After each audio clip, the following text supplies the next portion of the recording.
હટાવવાની જે ઝુંબેશ હાથ ધરવામાં આવી છે તો એની અંદર 18 કે 24 મીટર કેટલું હટાવવાનું છે?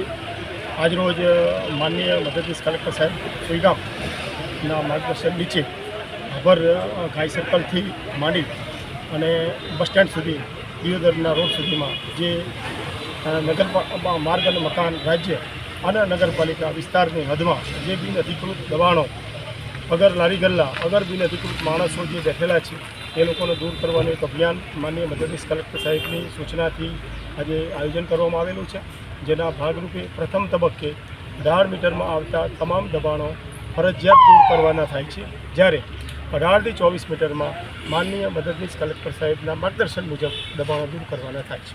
સાહેબ, જે આ લારી ગલ્લા હટાવવાના છે તો એમના માટે બીજી કોઈ વ્યવસ્થા કરવામાં આવેલી છે ખરી? હા, આ ટેમ્પરરી જે માણસો છે, લારી ગલ્લાવાળા હોય, ફેરિયાઓ હોય, ફળફળાદીના માણસો હોય, એના માટે નગરપાલિકાના ખાડિયા વિસ્તારમાં જે મકાનો બિલ્ડિંગો બનાવેલા છે ત્યાં જે ઓટલા બજાર છે ત્યાં શિફ્ટિંગ કરવાનું આયોજન છે.